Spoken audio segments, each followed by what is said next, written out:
Hello. Let's see. Hopefully the audio should be okay. Thank you to anyone who's tuning in. Feel free to leave a comment in the channel. I'll be happy to read it. This stream isn't going to be too long, but I mainly am just going to be talking about some news that I saw over on Twitter, as well as some more about some anime. So again, if anyone happens to tune in, I really appreciate it. Going on here, back to the usual.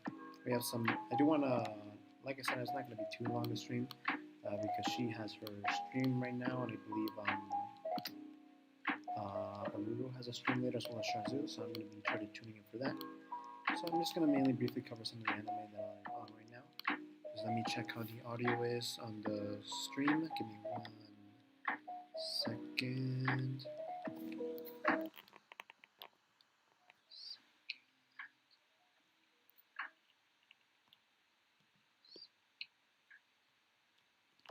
Okay, I think the audio is okay. So that should be fine for now. We'll just leave it at that with the audio. Hopefully it'll be okay for the most part. But going first to the anime, as I mentioned, from winter 2022. Here we have Tokyo 24th Ward. I don't believe I've covered this yet, so I'm just reading here. An artificial island in Tokyo Bay. I'm not going to read the rest of that because that's too long. Commonly known as the 24th Ward, childhood friends Ran, Kyoki, and Shuta, who were born and raised there, have different family backgrounds, hobbies, and personalities, but always hung out together. However, the relationship changes drastically in the wake of a certain incident. At the first anniversary memory of the incident, the three friends happen to meet again, and their phones begin to ring simultaneously. The phone call is from a supposedly dead friend, urging them to choose the future. The three will try to protect their beloved 24th Ward and the future of its people in their own ways. Ooh, so I think this could be interesting because maybe it's like a contrast of ideals and then going through different paths on what they believe is right. I think that could be interesting if they really like go all out with that. We'll have to wait and see. But yeah, let me know your thoughts. Anyone who's watching here, thank you again for stopping by. Let me know what you think of 24th Ward. I do plan to be checking it out soon over the next few days since there's now like 3 episodes now. So now continuing on, we're going to go to Love or Kill. So I have heard a little bit of this one. Oh, sorry for that said earlier. Going back, reading here says, quote, the solid and stoic Chiteo Dankworth, come on, Dankworth, really? Dank, really? Okay, fine, whatever, is a bounty hunter. Her target, Son Ryang Ha, a notorious killer known for killing 18 high-class officials in a single night. To this day, his murderers remain swift, efficient, and bloody. However, after Sun Ryang-ha overpowers Chateau in their first encounter, he reveals his own intentions. He too is after her, aiming for her heart. Sun Ryang-ha's attempt to catch her eyes are very unique, to say the least. He offers gift to her in the forms of current targets, tied up, and to her in the form of battery, I should say, and will do anything to spend more time together. Reluctantly, Chateau goes along with this act, and so begins the cat and mouse game of love between two killers. Ooh, so this could be interesting. This could actually be really interesting. Kind of like the streamer that I mentioned before. Again, I don't want to mention the name yet because my quality still sucks. But Love of Kill, I will mention her more later. But Love of Kill kind of reminds me, at least from the synopsis, of Mr. and Mrs. Smith, which is a pretty fun with Angelina Jolie and Brad Pitt, if I remember correctly. This is a pretty fun movie. Definitely watch it if you haven't already. It's a pretty just fun, silly love-com movie. Oh my gosh, I'm saying too much. Movie. There you go. Let's see what else. So continuing here, this is the one actually you can see in the thumbnail, Police in a Pod, which again, the easy critique of this is kind of like this, kind of to promote like the police and stuff, and especially with like how we've seen lately with like Black Lives Matter protests and such. Obviously, solidarity with the protesters and such as they're fighting with Black Lives Matter. So yeah, solidarity with the protests. But I do want to mention this because it actually does look kind of fun. I mean, you can still enjoy like these anime and such. Because at the end of the day, a lot of anime have a lot of political undertones. Especially as I mentioned recently with Attack on Titan, which is just absolutely amazing. As I mentioned, the most recent episode, so good. I loved it. I thought it was amazing. But yeah, continuing on with this, if any of you have been watching this anime, let me know what your thought on this. I just want to read the synopsis here. Female police officer Kawaii, that's a pretty interesting name, had enough of a career she wasn't even that into and was about to hand in her registration when the unthinkable happened.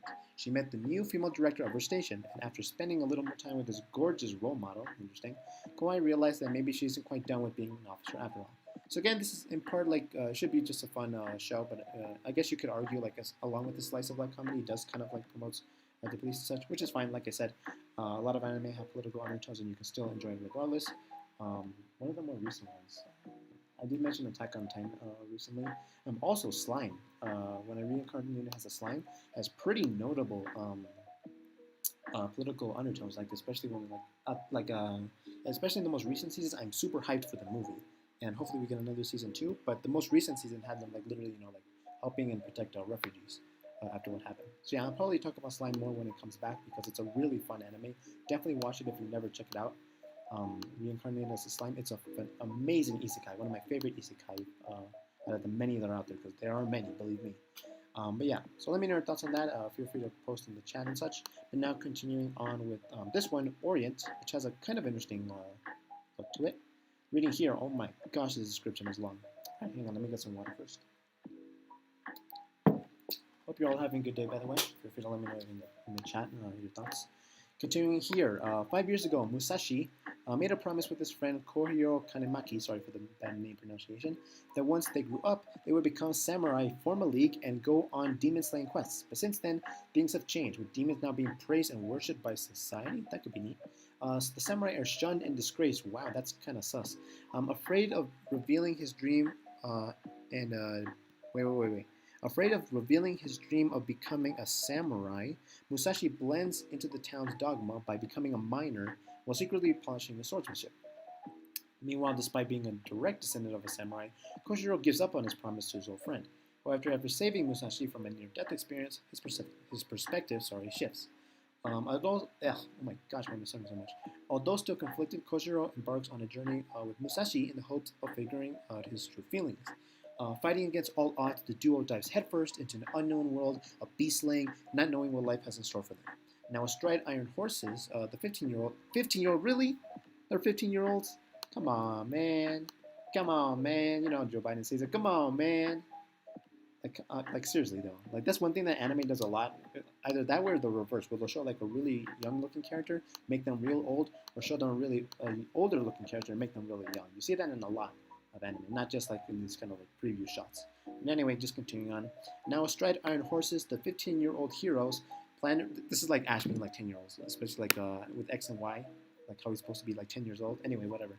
Now, astride iron horses, the 15-year-old heroes plan to restore the tarnished reputation of the samurai and purge the world of demons. Okay, so this has me kind of confused because apparently, like here, it says society has kind of like praised them now, and then samurai are shunned. Like, I mean, are they bad guys or are they not? Because at the end of the day, they're not hurting anyone. Then can't they coexist and such? I'm guessing they're gonna explore it. And again, this is like 3 episodes in. First episode is Musashi and Kojiro. Episode 2, Musashi's Pride. Episode 3, The Outside World. So yeah, I guess you're kind of expecting a little bit with this kind of anime. I definitely plan to check it out, and we'll see from there. But yeah, if you have any thoughts, let me know in the comments or in the chat. Your thoughts on these anime so far. There are some anime coming up tomorrow, if I'm correct. Platinum End, super excited. I'm loving the anime. Platinum End is so much fun. Definitely check it out if you haven't already. I really like it.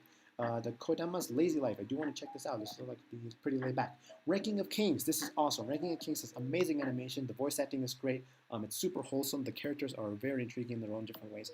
Absolutely recommend it. Arifureta, From Commonplace to World's Strongest 2. That's the 2nd season. I did mention this before. And yeah, let me know if you've been watching this. But I have been enjoying Arifureta. Season 1 was great. Season 2, I watched the first episode. It was awesome. No, sorry. Season 1 I watched, it was awesome. Season 2 I'm like watching right now, like the first episode is really good. So definitely look out for that with the new episodes because it's definitely would recommend.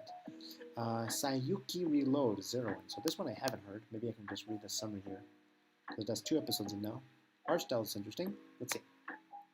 Once the land of Togenkyo, is that supposed to be Tokyo with Gen, I think, was a peaceful land. I don't know, whatever. Where humans and yokai lived together. Oh, okay. Then, however, men appeared to try to revive I'm sorry for the mispronunciation, the great yokai who was slain by the war god Nadaku Taishi, and buried in Hotel Castle. Oh gosh, and right when I was catching up on, what was it, Hotel de Luna, I think? Oh man, everything's relative. And buried in Hotel Castle 500 years ago by using a forbidden combination of chemistry and magic. The negative energy waves this creates spread across Togenkyo, causing the yokai to go insane and attack humanity. To save the land, Kanzeon Bosatsu orders Son Goku. Oh, come on! Come on, man. Come on, man. Son Goku, really? Really? Really, really, really? Oh my gosh. I mean, I don't even watch Dragon Ball Z. I don't even watch Dragon Ball. Other than the whole, what was that, the Battle Royale tournament arc? Tournament arc, which was pretty solid for the most part, you know? Thought it was okay. As someone who never went into it, it was a pretty short thing that you kind of just go into and enjoy for what it was. It was pretty solid. If you want something to get into Dragon Ball Z or Dragon Ball, I guess I would say, I don't really know how to refer it to. Definitely watch that whole tournament arc thing, and then like also I think it was the Broly movie. Yeah, sorry, I don't keep with that. My apologies, I just do not keep up with that anime. If you do, I wish you the best. I heard there's a new movie coming out. Have fun with that. I wish you all the best. The negative energy waves is created to save the land. Orders Son Goku again. Why? Genjio Sanzo, Goyo, and Cho Hakai to go west. The four set out on an adventure to stop to stop the experiment to revive Gyomoy. Again, sorry. On the way, they meet Hazel Groose, who employs strange magic that uses yokai souls to revive the dead, and his follower Gato. The two of them join the party, and Ukoku Sanjo, a man they have a long history with, approaches in the shadows. Unforgettable characters, intense personal drama, and awesome action in a story about the bonds between four men. Okay, so this could actually be kind of interesting, I guess. Again, if you're watching this, let me know in the comments your thoughts on this, or I guess here in the chat. It's about 2 episodes in, so yeah, feel free to look out for that, I guess. I'm definitely going to give it the first episode a chance. Let me just move this from my feed. There we go, here we go. Talk about news. I like how racism is like the first thing on trending. That's like a daily thing. That's not even like a specific day. Like, that's like every day we have to deal with that. Let me go back to trending. Where's trending? Come on, internet. Come on, internet. Come on, internet. Oh, do we got it? Do we got it? Almost. So close. We're so close. Just a little bit more. Huzzah! Huzzah to the internet. Huzzah! National Archives, this is from CNN, releasing pages from Trump-era White House documents regarding the January 6th panel. I mean, I already talked about January 6th. Again, those of you who, those of you, as if anyone there's watching, those who like participated, obviously they should have appropriate charges depending on like to what extent, like how badly they did. Because eventually, I think some of them even like confronted the cops, and a bunch of people, like a couple of people, died that day. Yeah, I don't want to get too much into that. Chicago Med, I watched a little bit of that show. It's okay. It's okay, I guess. I much prefer Scrubs. Scrubs is my favorite TV show. My favorite like sitcom like show, I guess you would say. Kathy Griffin, I remember her. She was on CNN, I think, like during the whole New Year's thing. Every year she had dinner thing on New Year's. But she did like Trump joke where she like cut off his head, which was oof. I mean, you're working for CNN. Why would you do that? You're asking to get targeted if you're gonna do that while you're working on CNN. You know. Let's see. I mean, you're just like just don't like bring attention to yourself like that. You're just asking for trouble if you do something like that. Anyway, Kathy Griffin, seeking career rebirth since the Trump joke gone wrong in 2017, is asking who among the canceled gets a second chance and says she wants to get back to making people laugh. More than anything else, she wants to say that's been wrong from her. I mean, like, you can still, like again, like, cancel culture is just fake news. Like, again, no one's stopping you from, like, just doing your own independent stuff. Like, again, you're not, like, some, like, just random person off the street who doesn't have, like, any, like, money or resources or even, like, access to, like, to encounter like with other people, like and with like networking and stuff. Like again, like you were on CNN like just as recent as a few years ago, and you're doing like the whole New Year's thing every year. It's not like you're completely cut off. So yeah, it's like she can do like her own independent thing. She doesn't do again like obviously like this whole thing is like from like a few years ago now, so it doesn't really like matter too much. But yeah, just do your own thing. Do your own independent thing. At least with regards to this specifically. But yeah, I won't go too much into this. What's this? Crunchyroll released a new trailer casting for Shenmue. Oh, Shenmue! Interesting. Isn't there a game about that? I was gonna say, yeah. The upcoming anime adaptation of Sega's beloved Dream classic. I've never played it. I would want to play it someday, but I just don't have the equipment to play it. I would love to. Tim Scott, he's the black guy, the token Republican, in the Senate. He says, criticizes Biden's characterization of voting restrictions as Jim Crow 2.0. Again, such an obvious bait. During the Senate debate over voting rights legislation and filibuster reform. I mean, yeah, dude, Tim Scott is like your typical Republican. He supported Trump, like as if he cares about racism, institutional racism, or even just like being used as a token in the Republican Party. Like again, he doesn't care about that. All he cares about is career. It's just kind of pathetic because I mean, when Trump's out of office, he's gonna try to run again. I mean, if he's gonna try to lean towards Trump with that, it's just not gonna work because Trump only cares about himself, which is like the one thing you could say like to benefit him because then he's like very predictable. Like whatever he does because of him. That's why he's like running for office again. And actually, why, like as I mentioned, like he's kind of going after DeSantis because he kind of sees DeSantis as a bit of a threat to his own like political ventures. But yeah, I kind of talked about before, not to get too much into it. Let's see, we have Putin here. After taking, I saw this earlier. After taking 2 years to figure out his next project, Parasite director looks to have who is that?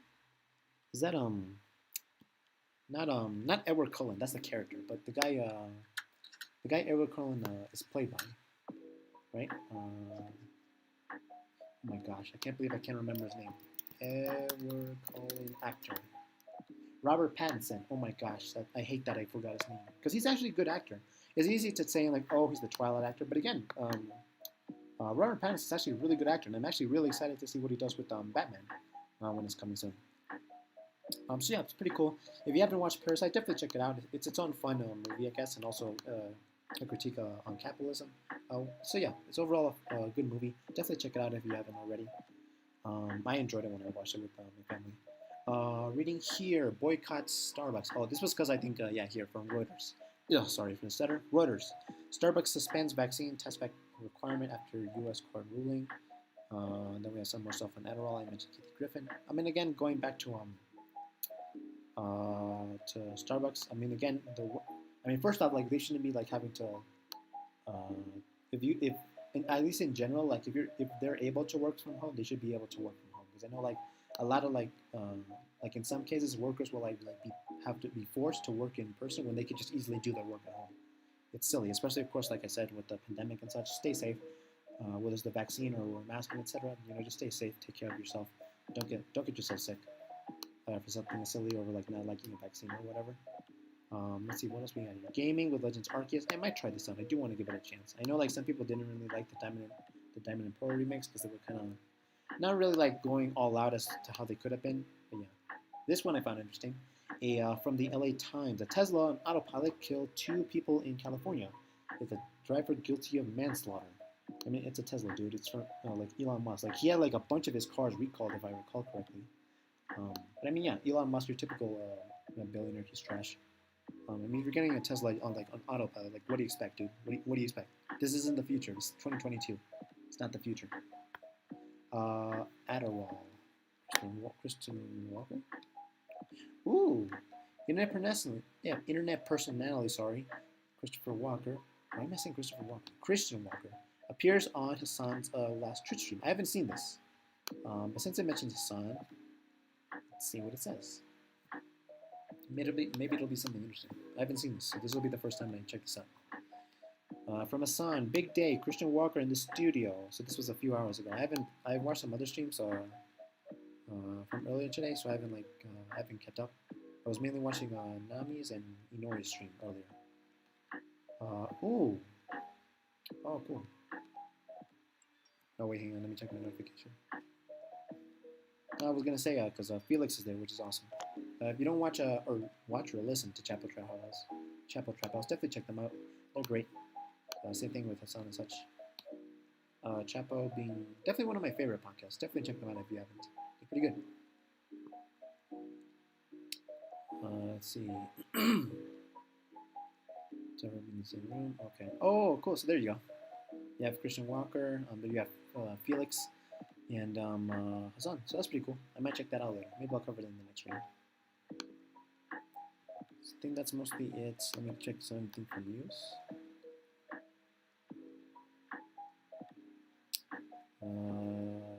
Tommy.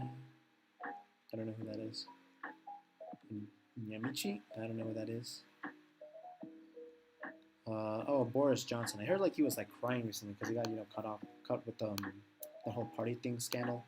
Which again, Boris Johnson. I mean, you kind of get what you're expecting when you're voting for him. He's basically the UK version of Trump. Trash. Can you afford to join the Great Resignation? I love how people. I love how like some op-eds or some news outlets are trying to do this, like how they did with because with the Great Recession and stuff and etc. Like you could like that's like passable, you know, it's fine, whatever. But like I love how they're trying to push this, like it's kind of like that similar thing, the Great Resignation. Like, dude, it does not work. It does not work. It does not flow off the tongue the same way. Like it's just as simple as that. I do love that they're trying to push that though. It's pretty hilarious. It's a nice little thing that you'll notice if you kind of keep up with the news and such. NFTs, the NFT art market is a mind-blowing fraud program, like problem. And again, I've already talked about this. It's NFTs. If you want to get scammed, like there you go. There's your option. Oh yeah, I forgot to mention this a little bit yesterday, but with Microsoft Activision's Blizzard deal, I mean, I'm curious what this means for Call of Duty too. If we get some funny collabs, that would be hilarious, or some funny crossovers. I know the Attack on Titan crossover is coming up soon. I'm super excited for that. Definitely gonna get that Levi bundle. I'm super excited for that. But yeah, I think that'll be mostly it. Like I said, I don't want to keep the stream too long. For anyone who happened to be tuning in, thank you. I really appreciate it. It's nice just again just to be back to streaming. What's this? Oh yeah, there you go. Not sure there's anything else I want to bring up other than like the upcoming streams that are be coming up. I know for the stream the streamer that I'm especially thankful for, her birthday I believe is in like a week from now. If I recall correctly, so I'm gonna try to do something like because I know I know with like the others they like did like art and stuff, and I kind of want to do that because I haven't done like art in a while. So I want to do that too. I'm gonna try to do that. Hopefully I can make it in time. You know, we'll see. I may, if anything, maybe I'll try to stream it here. That could be kind of fun, but we'll see. Again, I'm just happy to be streaming again. In the 1% chance he comes across and sees this, thank you. I wish you the best. Your art is wonderful. Your streams are wonderful. Today's stream was especially nice. It was a lot of fun. And I'm looking forward to the collabs tomorrow. Definitely going to check those out. Definitely going to watch that. Again, thank you so much for everything you do. Words cannot express how thankful I am that you kind of inspire me to get back into this and kind of break that artist block. It's like 2 years. I'm forever thankful. So yeah, I think we'll leave it at that. Thank you all to anyone who happened to stop by. Thank you so much for watching. I really appreciate it. Take care. Have a good day. And best wishes. Adios.